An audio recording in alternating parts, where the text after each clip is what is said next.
If you have been sitting there waiting for your green card, checking the Visa Bulletin month after month, hitting refresh on the Department of State's website, counting every single day, praying for a positive update, then this video was created specifically with you in mind. Because right here in 2026, there are genuine shifts taking place within the priority date system that could directly influence when your green card finally arrives. And if you fail to grasp what these shifts actually represent, you could let a crucial opportunity slip by, one that may not present itself again for months or potentially years.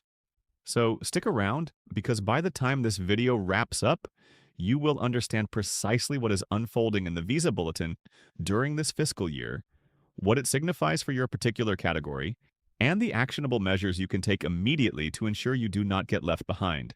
Welcome to US Updates Hub. For years, this channel has been guiding people exactly like you through one of the most convoluted systems within the entire United States immigration framework, the priority date system.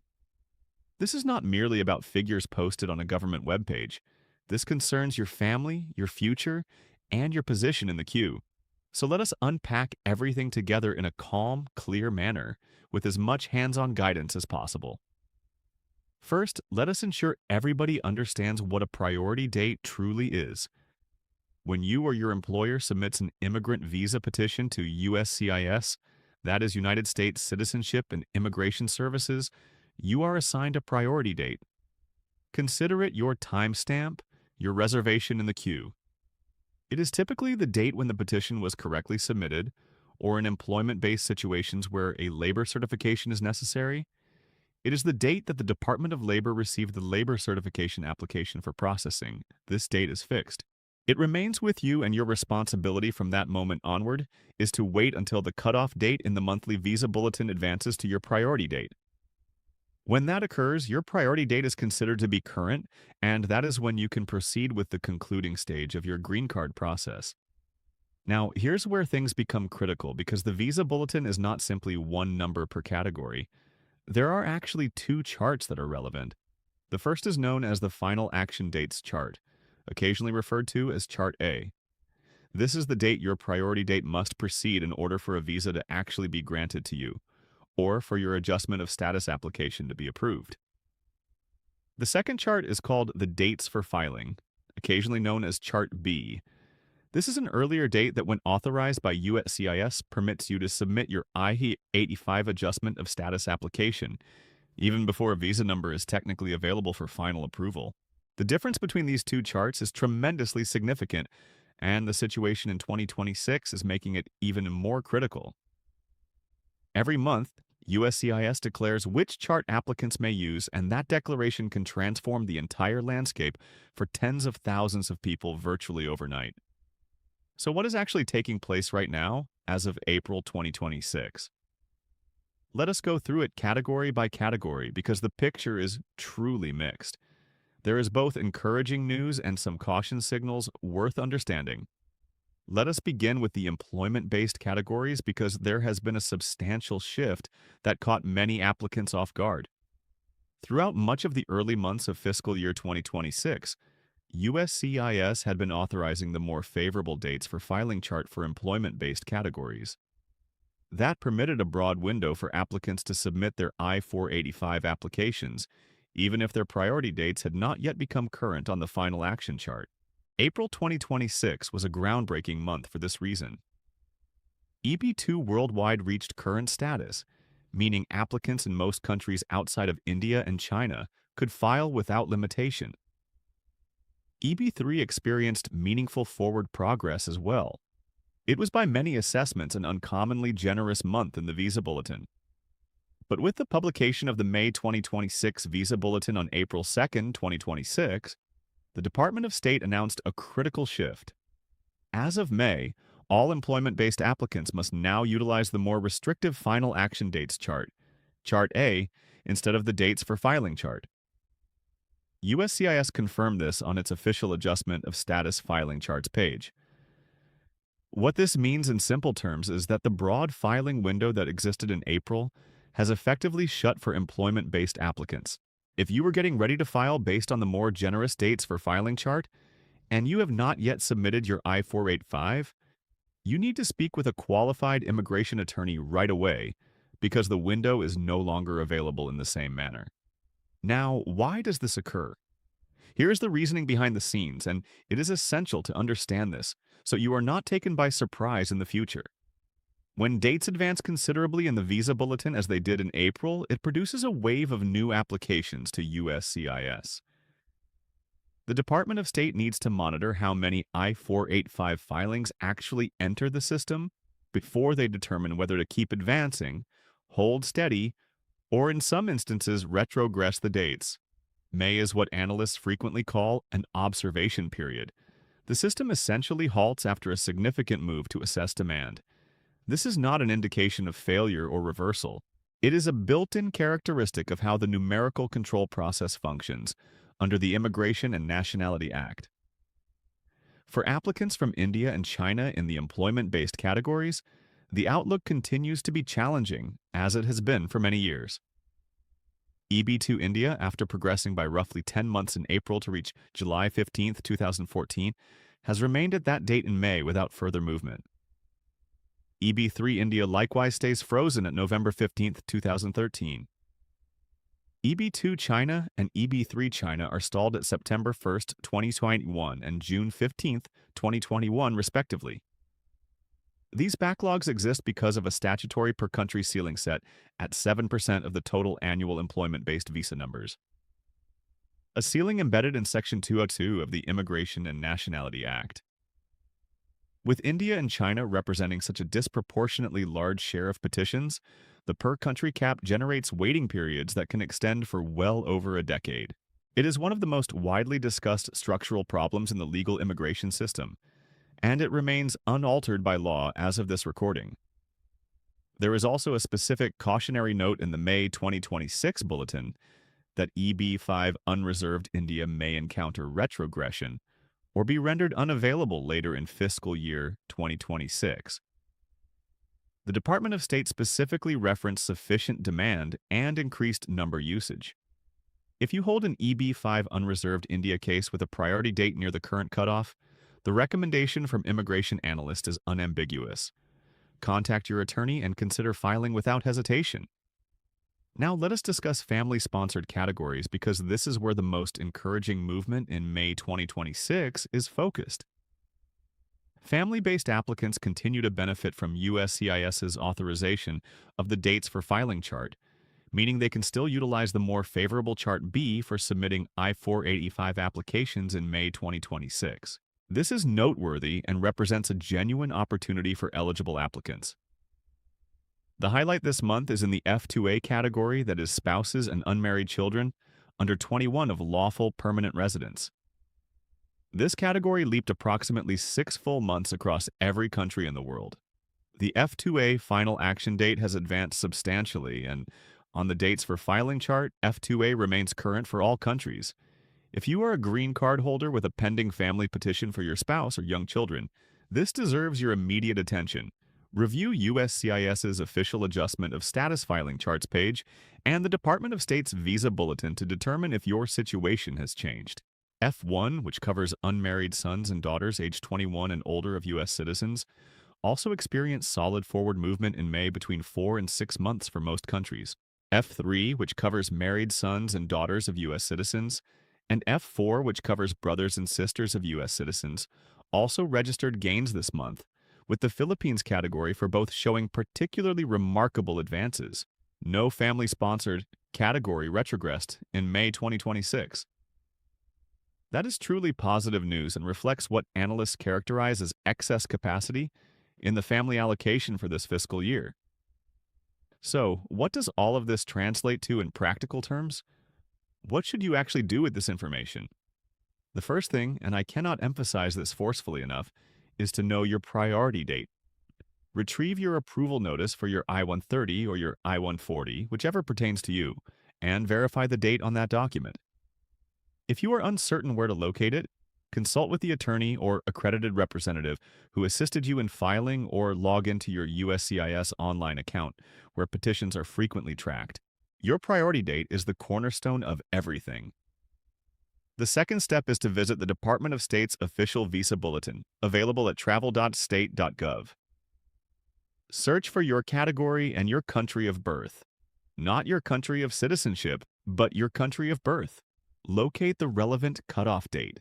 If your priority date is earlier than the cutoff date on the chart, your date is current or you are at minimum in the window for filing, depending on which chart applies to you. If your date is later than the cutoff, you are still in the queue. The third step is to review USCIS's Adjustment of Status Filing Charts page at uscis.gov. This is where USCIS announces each month whether applicants should reference Chart A or Chart B. As of May 2026, family-based applicants use the dates for filing chart and employment-based applicants use the final action dates chart, but this can shift month to month. So you want to verify it every single month. The fourth step is to assemble your documents ahead of time. Whether you are waiting for your priority date to become current or it already has, the period between now and your filing date is not idle time. Utilize it to collect the documents you will require. Items like your passport, birth certificates, police clearance certificates, medical examination results, affidavit of support, evidence of employment or income, and any previous immigration records. Document preparation can consume weeks or even months in certain cases, and having everything organized means you can move swiftly when your window presents itself. The fifth step is to engage with a qualified immigration attorney or an accredited representative if you have not already done so. Let me be absolutely clear here. Everything shared with you on this channel is educational and informational.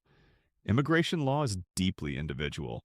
Your specific situation, your category, your country of birth, your petition type, your employment situation, your family circumstances. All of these elements matter tremendously. What pertains to one person may not pertain to another. A professional can examine your complete picture and assist you in making informed decisions customized to you. Let me offer you a real-world example to help illustrate this. Imagine someone named Priya, a software engineer from India who has been employed in the United States on an H-1B visa. Her employer submitted an I-140 petition on her behalf under the EB2 category back in 2016, assigning her a priority date somewhere in that year. Examining the May 2026 Visa Bulletin, her category EB2 India has a final action date of July 15, 2014. Her priority date of 2016 is not yet current. She cannot submit her I-485 or obtain a visa number at this moment, but she can continue maintaining her status, monitoring the bulletin monthly, and assembling her documents. If movement persists and her date eventually becomes current, she needs to be prepared to act swiftly because the window can shut as abruptly as it opens. Now consider someone named Maria, a green card holder whose U.S. citizen sister submitted an I-130 petition for her years ago under the F4 category. Maria was born in the Philippines. The May 2026 bulletin displayed meaningful forward progress for F4 Philippines. Maria needs to navigate to the official Visa Bulletin, find the F4 row, and examine the column for the Philippines. If her priority date is earlier than the cutoff, she may now be in a position to file using the dates for filing chart. Since USCIS is authorizing that chart for family categories in May, Maria should contact her attorney immediately because this kind of opportunity does not always persist. One of the most valuable habits you can develop as someone going through this process is to review the Visa Bulletin every single month. It is published by the Department of State typically around the middle of the month, preceding the month it covers. So the May Bulletin was published on April 2nd, 2026. The June Bulletin will arrive in May. You want to be examining it as soon as it is released because USCIS then typically announces within a week or so which chart you can use. Between those two announcements, you have your window to comprehend where things stand and take any required steps. I also want to address the wider context of fiscal year 2026. The fiscal year for immigration purposes runs from October 1st, 2025 through September 30th, 2026. As we move into the second half of this fiscal year, May through September, the Department of State is actively managing how many visa numbers have already been utilized and how many remain. This is why you can observe large forward movements in some months and then a halt or even retrogression in others. The objective is to use all the visa numbers Congress has authorized without surpassing them. And that balancing act unfolds in the Visa Bulletin month by month. For fiscal year 2026, the statutory limit for family-sponsored preference immigrants is 226,000, and the worldwide level for employment-based preference immigrants is at least 140,000, as established under the Immigration and Nationality Act. What should you monitor in the coming months? Immigration analysts and legal professionals indicate that employment-based movement may resume after the pause in May, particularly in EB3 categories, and for applicants from countries other than India and China. The State Department needs to observe how many filings arrived from April's broad window before it decides to advance again. If that surge does not materialize as heavily as anticipated, there may be room to push dates forward again in June, July, or August. For family categories, F2A may continue to progress given that the final action date has been approaching recent years rapidly. And of course, the India EB5 unreserved warning from the May Bulletin is an active situation that could shift at any point in the remaining months of fiscal year 2026. What you should not do is panic, lose hope, or make hasty decisions without consulting a professional. Retrogression, when dates move backward, does happen, and it is distressing, especially if you have been waiting for years, but it is also a predictable feature of a numerical system that is administered month to month. The path forward is to stay informed, stay organized, stay connected to your legal support network, and take action when your window presents itself. Before I wrap up today, I want to briefly remind you of something that frequently gets overlooked. Your country of birth for Visa Bulletin purposes is not necessarily where you are a citizen or where you hold a passport. It is the country where you were born. And if you were born in a high-demand country like India or China, that determines which column of the Visa Bulletin you reference. In certain situations, a person may be able to claim chargeability through a spouse born in a different country, a concept known as cross-chargeability, which can sometimes unlock faster timelines. Again, this is precisely the kind of nuanced strategy that an immigration attorney can help you assess for your specific case. As always, I want to remind you that everything shared on US Updates Hub is for informational purposes only and does not constitute legal advice. Immigration policy can and does change, sometimes rapidly and without much notice.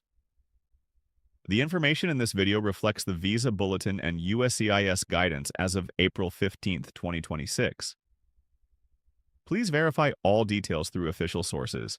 That means USCIS at uscis.gov, the Department of State Visa Bulletin at travel.state.gov. And if you are uncertain, please consult with a qualified immigration attorney licensed in the United States.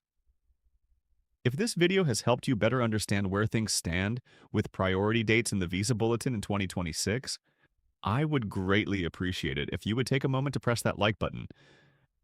It may seem minor, but it truly helps this channel reach more people who are searching for exactly this kind of clear, honest, practical immigration guidance. And if you have not yet subscribed to US Updates Hub, now is the time. We cover the Visa Bulletin every single month, along with breaking news from USCIS, DHS, and the Department of State, policy changes, and practical guidance that helps you understand your rights and your options. We are here every step of the way. Check the video description below for links to official resources, including the Department of State Visa Bulletin and the USCIS Adjustment of Status Filing Charts page. Share this video with someone you know who is on this journey, because reliable information changes lives. Take care of yourselves, keep your documents organized, keep checking that bulletin, and we will see you in the next one. This content is for educational and informational purposes only.